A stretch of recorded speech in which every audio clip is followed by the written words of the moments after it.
आपने ये तो देखा ही होगा कि जब कोई पेड़ काटने जाता है तो सबसे पहले सीधे पेड़ों को ही काटता है और टेढ़े पेड़ सालों तक वैसे ही खड़े रहते हैं। जिंदगी में क्यों ज़्यादा अच्छे बने रहना हमारे जीवन को बर्बाद कर सकता है। आइए इस कहानी से समझते हैं। बात उस समय की है जब गुरुकुल में शिक्षाएं हुआ करती थी, अर्थात सारे ही बच्चे गुरुकुल में शिक्षा पाने के लिए जाते थे, वहीं पर रहते थे, वहीं पर प्रगति का आनंद लेते थे और पूरी जिंदगी वहीं पर अपनी शिक्षाएं ग्रहण करते थे। ऐसे ही एक गांव से मोहन नाम का युवक गुरुकुल में पढ़ाई करने के लिए जाता है। उसके माता पिता बचपन से ही उसे गुरुकुल में पढ़ाई के लिए भेज देते हैं। गुरुकुल जाने के बाद वह अपने सहपाठियों के साथ बहुत सालों तक बहुत अच्छी शिक्षाएं ग्रहण करता है। उसे वहाँ पर जीवन के सिद्धांत सिखाए जाते हैं। उनमें से एक सिद्धांत ये सिखाया जाता है कि हमेशा भलाई का काम करो, अच्छा काम करो, सबकी मदद करो। यही ज्ञान मोहन के दिमाग में बहुत अच्छे से बैठ गया था। इसलिए जब वह वापस गुरुकुल से शिक्षा ग्रहण करके आया तब वह अपने गांव में सबकी मदद करता था, हर किसी का काम कर देता था। कोई भी युवक उससे कोई भी काम करने के लिए कहता तो वो मना नहीं करता था। लेकिन जैसे जैसे समय बीतता गया, एक दिन उसने अपने कानों से छुपकर सुना कि गांव के कुछ युवक उसका मजाक बना रहे हैं और सब कह रहे हैं कि वो तो बस फ़ायदा उठाने के लिए है, उसके तो मज़े लो, उससे तो अपने काम निकलवाओ। वो किसी के काम को मना नहीं करता है, वह दूसरों के काम करने के लिए वो खुद के काम भी छोड़ देता है। बताओ कितना मूर्ख है। ये सारी बातें सुनने के बाद मोहन के कान में खून उतर आया। वह निस्वार्थ रूप से सबकी मदद करता था, सच्चे दिल से करता था, लेकिन बदले में उसे क्या मिला यह सुनकर उसका दिल सहम गया। उसने मन ही मन में निश्चय किया कि आज के बाद वह किसी की भी मदद नहीं करेगा। और अब मोहन गांव का ऐसा युवक बन गया था जो किसी की भी मदद नहीं करता था, चाहे कितनी भी मुश्किल, कितनी भी परेशानी में क्यों ना हो, वह किसी की मदद नहीं करता था। मोहन को अब किसी भी बात से फर्क नहीं पड़ता था।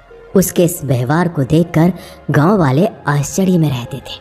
कल तक जो लड़का दया का सागर था, इतना दयालु था, कुछ ही समय में इतना निर्दयी कैसे हो गया। यह सब देखकर मोहन के माता पिता को भी उसकी बहुत चिंता होने लगी। उन्होंने अपने बेटे से पूछा, ऐसी क्या बात हो गई कि तुम इतने बदल गए हो? फिर मोहन ने कहा, हाँ, इस जमाने में किसी की भलाई करके कुछ हासिल नहीं होता। यह बात मैं महसूस कर चुका हूँ। मैंने जीवन में जितनी भी शिक्षाएं गुरुकुल से ग्रहण की थी वो सारी शिक्षाएं बेकार चली गई है, वो व्यर्थ हो गई है, क्योंकि ये संसार किसी का भी नहीं है। यहाँ सच्चे दिल से कोई भी किसी की भी मदद कर दे उसे बेवकूफ़ समझा जाता है। ये सारी बातें कहते कहते मोहन वहीं रोने लगा। इसके बाद मोहन बहुत परेशान रहने लगा। उसके माता पिता पहले वाला मोहन लौट कर आ जाए, बस यही चाहते थे। वह वही मोहन चाहते थे जो सब लोगों की मदद करता था। लेकिन उनका बेटा कहीं दूर निकल चुका था, कहीं खो गया था। दिन व दिन मोहन के हालात और भी गंभीर होते चले गए। एक दिन उनके माता पिता को पता चला कि पड़ोस के गांव में एक बौद्ध भिक्षु आए हैं। वह मानव स्वभाव के बारे में कुछ बता सकते हैं। इसलिए मोहन के माता पिता मोहन को लेकर उस बौद्ध भिक्षु के पास पहुंचे। जब वो उस गांव में घुस रहे होते हैं तब एक औरत एक बौद्ध भिक्षु को बहुत जला कटा सुना रही थी।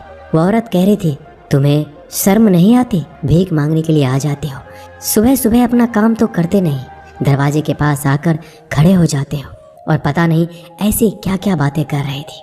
बौद्ध भिक्षु तो भिक्षा मांग कर ही खाते हैं, उन्हें तो सब कुछ ही सहना पड़ता है। इसलिए वो बौद्ध भिक्षु एकदम शांत खड़ा हुआ था। उसमें क्रोध का भाव तिनका मात्र भी नहीं था और उस भिक्षु को उस घर से भिक्षा भी नहीं मिली। तब वह दूसरे घरों की तरफ निकल गया। ये सारा दृश्य मोहन भी देख रहा था। इसके बाद उसके माता पिता गांव वालों से पूछकर उस बौद्ध भिक्षु के ठिकाने पर पहुंचते हैं। वहां पहुंचकर वो देखते हैं ये वही बौद्ध भिक्षु था जो गांव में भिक्षा मांगकर वापस आ गया था, जिसे वो औरत जली कटी सुना रही थी। उनके पास जाने के बाद मोहन और उसके माता पिता ने उन्हें प्रणाम किया और वहीं पर बैठ गए। इसके बाद मोहन के माता पिता ने सारी परिस्थितियां उस बौद्ध भिक्षु के सामने बयां कर दी। उन्होंने अपने बेटे का जिक्र करते हुए बताया यह हमारा बेटा पहले दयालु हुआ करता था, सबकी मदद करता था, लेकिन अचानक पता नहीं इसके जीवन में क्या हो गया। अब यह किसी की मदद नहीं करता। इसके सामने अगर कोई व्यक्ति मर भी क्यों ना रहा हो, उसे यह पानी तक ना पिलाए, ऐसा स्वभाव हो गया है। हम ये समझ नहीं पा रहे हैं, ये बदलाव अचानक से हुआ कैसे। इससे पहले कि बौद्ध भिक्षु कोई जवाब देता, वो औरत जो उस गांव में भिक्षु को जली कटी सुना रही थी, वह अपने बेटे को लेकर वहीं पर पहुंच गई और हाथ जोड़कर उस भिक्षु से प्रार्थना करने लगी कि मेरा बेटा बहुत बीमार है, अचानक इसे बुखार आया है और गांव के लोगों ने बताया कि आप ही इसकी मदद कर सकते हैं, कृपया मेरे बेटे को बचा लीजिए। यह सुनकर तुरंत वह बौद्ध भिक्षु उसके उपचार में लग गया। कुछ ही देर बाद औषधि देने के बाद वह बच्चा एकदम स्वस्थ हो जाता है।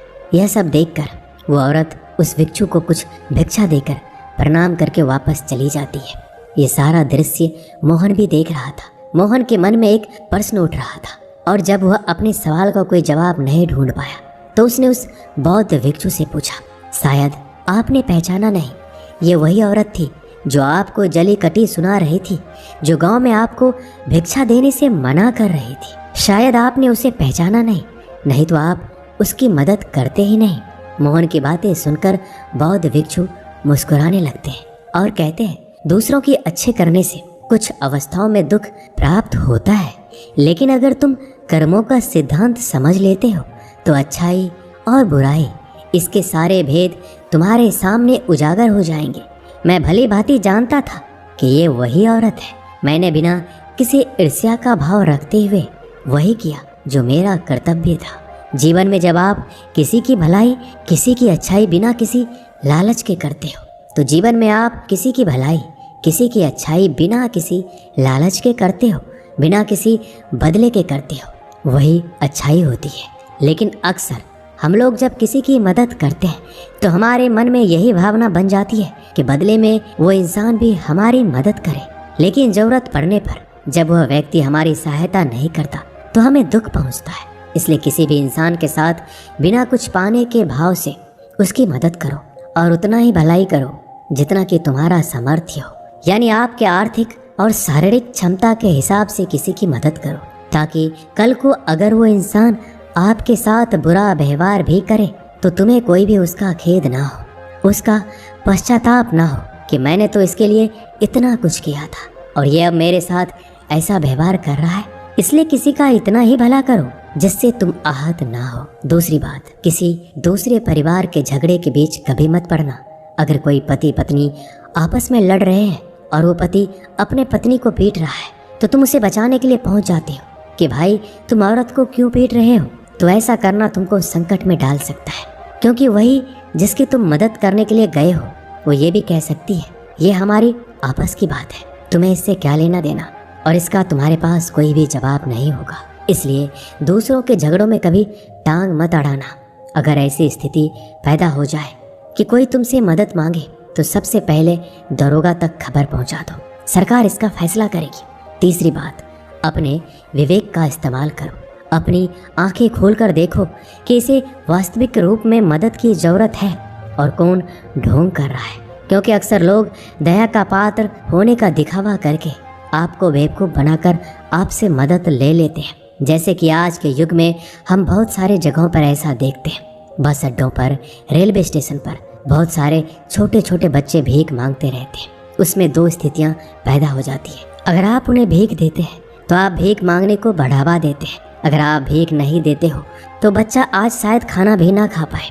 इसलिए आपको ऐसी स्थितियों में अपने विवेक का इस्तेमाल करना चाहिए। आप उन्हें पैसे देने के बजाय उन्हें खाना खिला सकते हैं या कुछ किताबें दिला सकते हो।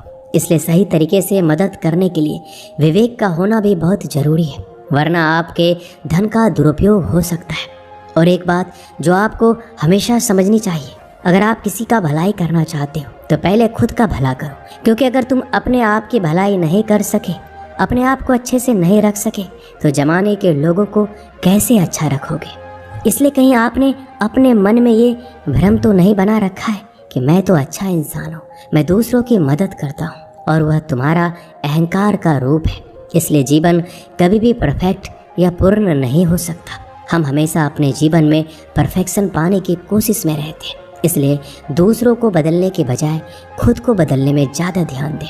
और आपको इसके लिए भीड़ में अकेले रहने की कला सीखनी होगी। आप सबके साथ हैं, सब में उपस्थित हैं, लेकिन अंदर से एकांत में है। अंदर से आप शांत हैं, अंदर से आप मौन हैं। जब आप अपने एकांत को देख लेते हैं तो आपकी अंतर यात्रा शुरू हो जाती है। आपके अंदर के एकांत को पाने के लिए आपको मेडिटेशन करना होगा, ध्यान करना होगा। आपको रोज़मर्रा की ज़िंदगी में ध्यान को ज़िंदगी का हिस्सा बनाना होगा, ध्यान को वक्त देना होगा। इसके बाद आप जीवन में पाओगे कि आपके अंदर जो एकांत है उसमें परम आनंद है। वह आनंद इस दुनिया के किसी वस्तु में नहीं है, किसी मोह में नहीं है, किसी वासना में नहीं है।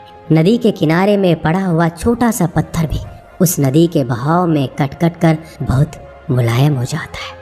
उसमें कोई दरार, कोई कोना नहीं बचता।